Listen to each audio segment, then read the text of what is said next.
I used to think I'd seen every CCW list worth a damn, until one day I got blindsided at the range by a pistol I'd barely heard of. That's when it hit me. Most of us keep missing the real sleepers, just because nobody talks about them and every best of video runs the same tired lineup. I spent years passing up guns that could have saved me money, hassle, and a whole lot of regret. If you're anything like me, you've walked past the hidden gems and left them to gather dust, only to learn later that you got suckered by hype. This isn't some secret sauce video, and there's no magic trick at the end, but I'll say this. If you check out early, you'll just keep carrying the same gun as everybody else, and you'll never know which one would have made you a believer. Stick around, the one you missed is sitting near the end.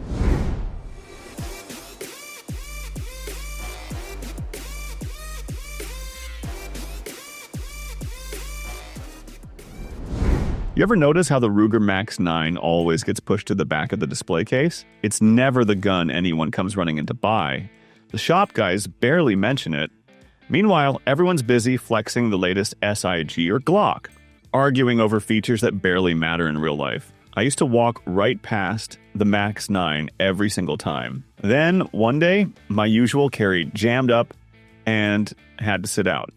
I needed something, anything, to get me through the day. So I grabbed a buddy's Max 9, figuring it'd be a chore just to put up with. Only after a few hours, I realized I'd forgotten it was even there. No pritting, no weight yanking on my belt. Even after a long, sweaty day, it never bugged me. And when it came time for a fast draw, the thing was right where I needed it. No drama, no snag, no second thought. Most shooters will never give this pistol a fair shot, and that's their loss. It's not built to win internet debates, but it did more for me than half the guns I used to swear by. After carrying the Max 9, every so-called hot new Micro 9 started looking like background noise. But trust me, you'll want to see what made the next one survive, because it wasn't supposed to make my cut either.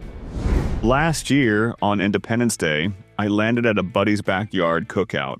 Just burgers, cheap beer, and a pile of pistols after dark. Everyone wanted to show off the usual suspects. Tricked out some CZ, Glocks with aftermarket triggers, even a chrome 1911 somebody only carries on holidays. Then, the quietest guy at the table slid a SR9 Gen 3 my way, barely making eye contact. Don't laugh.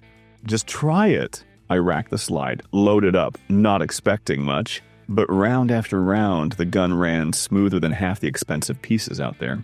The grip didn't fight me, recoil felt weirdly soft. And that trigger, honestly, was cleaner than I'd admit out loud. The others kept swapping their big names around, but I ended up shooting the SIR9 more than anything else.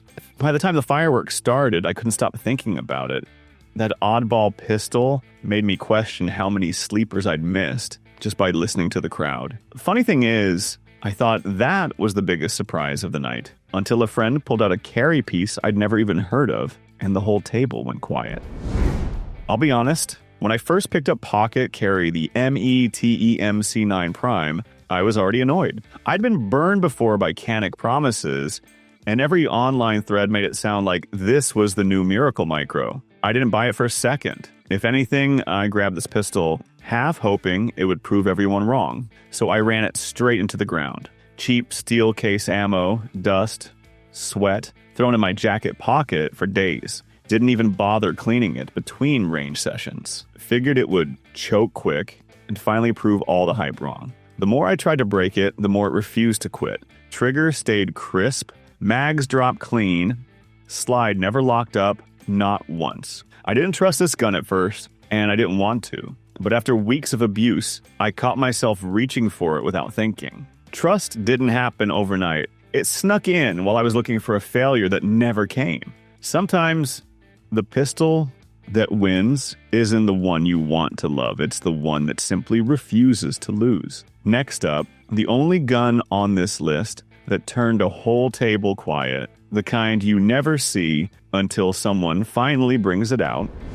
Walked into my local shop a few months back, just killing time, when I caught the staff joking about a gun that never left the shelf. Nobody wants the HKCC9, one of them said. It just sits there. Everyone wants something flashier. I barely glanced at it, figuring there had to be a reason. It was always ignored. But then, the oldest dealer in the place, and the kind who's forgotten more about guns than most of us will ever learn, leaned in and told me straight, "That's the only pistol I actually carry." No pitch, no winks, just a look like he'd seen enough to know what matters. Curiosity got the better of me, so I took the CC9 home and made it my daily. No drama, no nonsense, just threw it on and lived with it. After weeks of belt time, long days, and rough errands, I realized something strange. I stopped noticing it was there. Never pinched, never printed, never gave me a reason to second guess. The flashier guns in my safe started to feel like toys in comparison. Turns out, the best grown man's carry might be the one nobody else even looks at until they finally need it. And just when I thought I'd seen the last true sleeper, another oddball landed on my bench and made me rethink everything I thought I knew about comfort. I used to look at the PX4 Storm and think, there's no way that brick is a serious CCW. Everybody else seemed to agree. It was always the loner at the back of the shop, gathering dust while guys lined up for the latest micro compact. Even the staff joked that it was too big, too old school, too forgotten to matter. But here's what most folks miss. When the flashier guns started failing, one guy's high-priced Wonder choked at 300 rounds. The PX4 just kept running. I'd only strapped it on because everything else let me down, half expecting it to trip up too. Instead, it chewed through box after box, no feed issues, no magazine swaps, nothing. It's hammer-fired, DA/SA, and the rotating barrel tames recoil like nobody talks about. No hype, no bragging, just boring, relentless reliability. It frustrated me, honestly. I wanted it to be the backup, the oddball, but the damn thing kept proving me wrong. If you're still chasing crowd favorites for your carry rotation, maybe that's the real blind spot. Sometimes it's the overlooked wrong gun that gets the job done after the lights go out. Right before Christmas, my neighbor knocked on my door looking for help, picking out his first real CCW. Winter was creeping in, heavy coats everywhere, and he figured he'd end up with a Glock or maybe a Smith. Just the usual names. Neither of us had even thought about the CZP-10C. When the shop staff handed it over, I almost shrugged it off. Just another oddball, right? But we took it out back into the cold, breath hanging in the air, and ran a couple of 100 rounds. For him, everything just worked. Easy recoil, grip, like it was built for him, and it hid better under all those layers than anything else we tried. He kept grinning, mags, asking if I'd ever seen one shoot like that. For me, something just didn't settle. The trigger felt off, and it never quite vanished when I carried it. He walked home convinced he'd found a true sleeper, said he'd have missed it if not for a lucky day at the shop. I just kept wondering if I was missing something, or if some guns just hit different when winter's in your bones. And now, with just one pistol left on this list, I'm betting it's the one nobody watching will see coming. Not even close. Last summer, I was out at the range with my buddy Jeet, both of us running the Ruger RXM, while everyone else bragged about their expensive carry guns. The RXM's always been my quiet performer. Cheapest thing on the bench, never asks for attention, just keeps working. Midway through, a kid comes over, acting like he's shot every pistol on the market. He points at the RXM and laughs. "What is that? Never even heard of it. Bet it can't handle a real session. That's why it's so cheap, right?" I didn't say a word, just handed it over and let him run a mag. He dumped every round on target, fast and smooth. Trigger never missed a beat. You could see it in his eyes. He didn't want to believe it, but the gun did all the talking. Other shooters started to take notice. Some were curious, a few still rolled their eyes at the price tag, but nobody could argue with what just happened. I ran it hard the rest of the day. Hot, dusty. No failures, no fuss. People overlook this gun because they think good has to mean expensive. But the RXM is a reminder that sometimes the real beast is hiding right under your nose. And if you think that's the last surprise, don't blink. There's a bonus coming that might shake up your whole list. There's always one gun at the shop that gets ignored. And for years, that was the Taurus G2C. It sat in the case, priced to move, never got a second glance. Nobody bragged about owning one. If anything, people joked about it being a throwaway or a backup for someone who didn't know better. Then one winter, I ended up with a G2C after a buddy needed quick cash. I took it just to help him out, thinking it'd collect dust in my safe. But that little pistol ended up in my waistband. More times than I'd admit, on job sites, long drives, even the range when I didn't feel like babying anything. It never cared about sweat, dirt, or cold. Not once did it flinch. Even when a more expensive piece needed a day off for cleaning or tuning. Nobody hands out respect to the G2C. It has to earn it every single time you pull the trigger. It's not pretty, and it sure isn't a brag piece. But for a CCW that just keeps showing up and doing the job, it forced me, and a few quiet skeptics, to stop laughing. That's respect, earned the hard way. There's one last bonus left, and it's a curveball you'll want to see.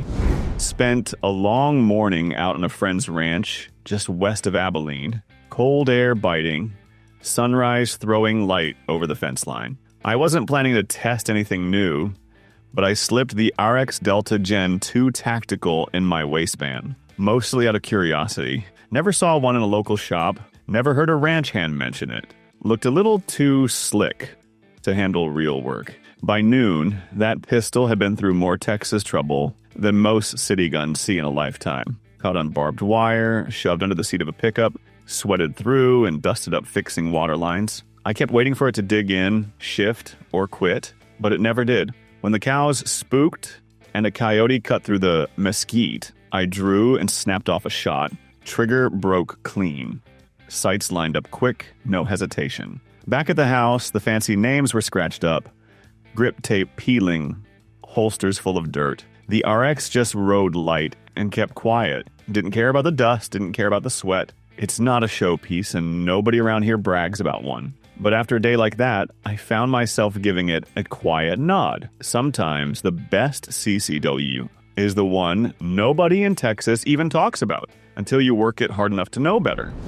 Looking back, I almost missed every one of these handguns. Some I ignored, some I flat out dismissed, and a few only landed in my hand by accident. But that's the honest truth of CCW. Half the guns that change your mind never make the front page, and most shooters die on the hill of what they already know. Now, you can't say you didn't see the real options. So, how many of these were on your radar before today? Or are you still stuck in the same loop, chasing what the crowd calls the best? If you think I overhyped something, or if you know a sleeper I still haven't tried, call me out in the comments. One thing's for sure, there's always another surprise out there, just waiting to make you rethink what you trust. I'm Steve. Stay sharp.